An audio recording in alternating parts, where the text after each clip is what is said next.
Welcome to the energy update for the full moon lunar week in Capricorn starting July 4th and taking us through July 11th, 2020.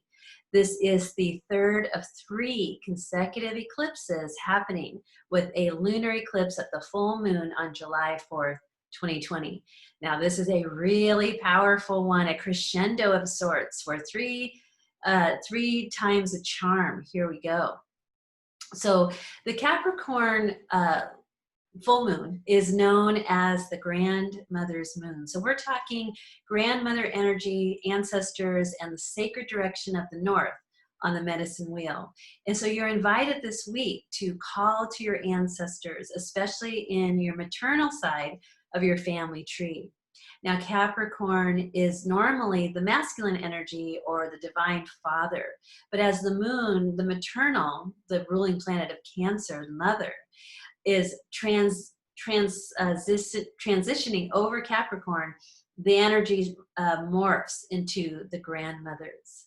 And so as I look at the grandmother's moon, what's happening is, wisdom, the maturity, what is coming into a ripened state. That's the energetic of a full moon. So on full moons, the traditional or more ancient way of experiencing the energy is it's a time of great celebration. We get together, we have celebrations and parties and gatherings, and we do our work together. It's a really powerful time. We draw that moon energy onto the planet. And this is when we plant root vegetables, because the moon's magnetic pull is pulling all the water from deep in the earth to the surface, and it nurtures and nourishes root plants. And so here we have the grandmother's wisdom arriving just in time, just in time for this 250-year plus anniversary celebration of the Declaration of Independence in the United States of America.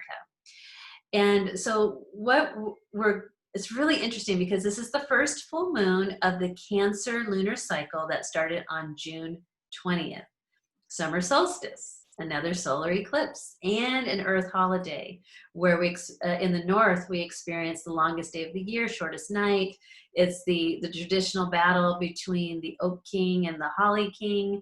And with our friends down under in the southern hemisphere, they're celebrating winter solstice, and where the Holly King takes over. Here in the north, it's the Oak King's time. And so what we're looking at this moment of the summer solstice, and there was a solar eclipse and a 0 degrees, 0-point field, potent power of a new moon in Cancer. And now we've come to the 2-week point in the lunar cycle where things have expanded and come into fruition. But we have solar eclipse energy and lunar eclipse. So it means that this photograph of what's developing, this creative manifestation, will take 6 months to develop over time. And so when we look at the cosmos, we're like, okay, well, what's also happening in this next 6 months from June 20th to December 20th? And that's when astrologers and astronomers get very excited, because they're looking at this nice, big, expanded view of the potentials and what is kind of lining up from the planets as they created their parade on the full moon, where they were in these positions in accordance to the sun from a heliocentric perspective. So they are definitely lining up, because each one will be taking a center stage to broadcast and emanate their frequencies for humanity, for the earth, for our solar system, for our section of our galaxy. It's not just about the earth. It's about all of our neighbors, and where our solar system is a part of a bigger home, which is the Milky Way galaxy, which then, if we expand that out, it's part of another universe and a multiverse, and we keep go on and on forever. But we want to bring it home. We're going to bring it home to our own individual self. Remember, this is an anniversary of the Declaration of Independence. And we can look in our history books and understand and read about the people that were there. A lot of them are back, taking on a new body, a new personality, a new form. But I want you to really take that notion to your individual self.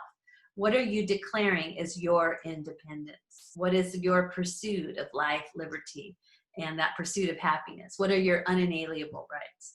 If you can discover those for yourself and bring it home inside to your core root self, because we are on the heels of the last 18 months where we had the nodal wave in the Cancer, Capricorn axis. Here we are with the first of 2 Cancer lunar cycles right now in 2020 that's emanating and reminiscing and remembering the Cancer nodal wave that was just taking place about almost 2 years ago.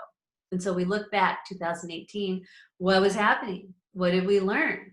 Because in Cancer has a long memory. And Capricorn is about our legacy, right? What will we be remembered as moving forward? And Cancer looks back. And so when you listen to my podcast for the full moon in Capricorn, the theme is recalibration. And 2020 is about clear vision. But you can't have clear vision unless you have hindsight is 2020, right? Hindsight. So then we listen to, I love these colloquialisms. They're my favorite. They're really smart. So we look back with Cancer. Cancer has that long memory, really long memory. And the balsamic phase of Cancer is the keeper of memories. So that's Cancer's job as the mother of the zodiac. We always remember. And the grandmother's moon says, I can remember even further because I'm from a different time, a different generation. So we want to be keep looking back. And with the July 4th full moon timing, it's saying in the United States, we're looking back to 1776.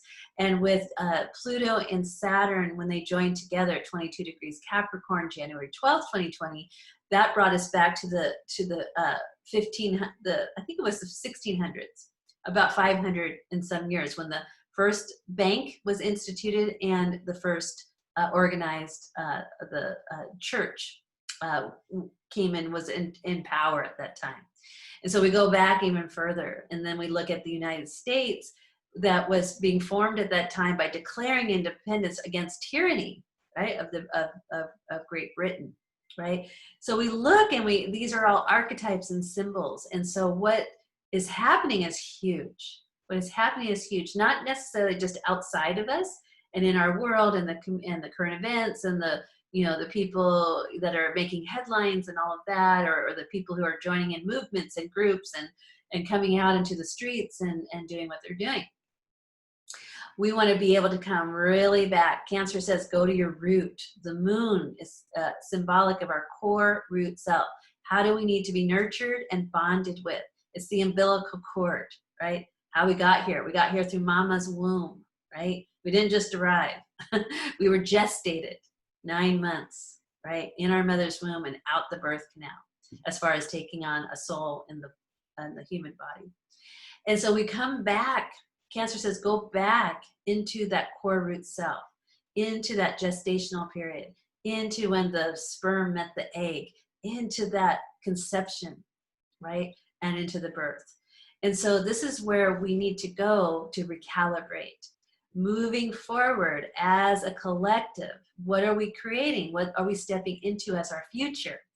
Now, in December 2020, December 20th, 2020, winter solstice, where Jupiter and Saturn will be meeting at 0 degrees Aquarius. Aquarius is the future.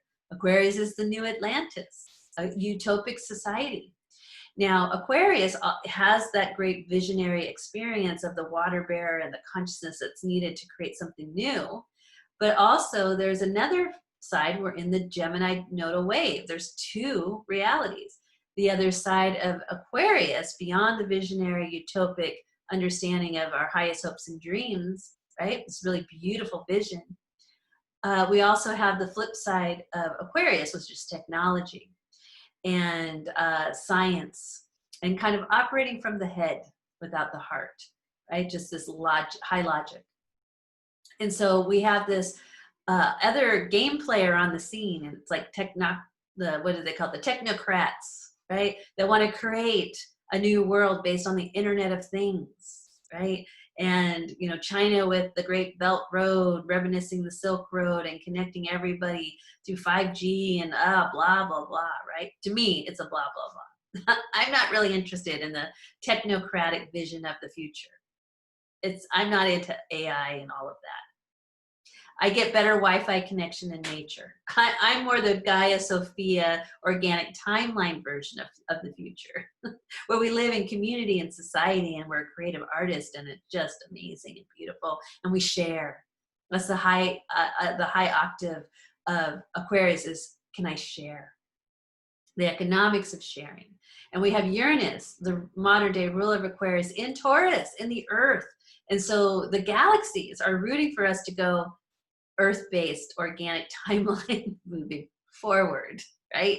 Where we share and we have gratitude and we are connected to the earth, right? So Uranus is in the earth Taurus sign for 7 years and saying, this is where I want to be. Not out in the cosmos and the stars and the technology and the AI and the 5G and 10G and beyond, and bases on the moon and bases on Mars. And you can see where I'm going, right? Let's bring it back home to mama, right? What does mama have to say about all this? You are on a planet that's called Mother Earth, right? And it's more water than land.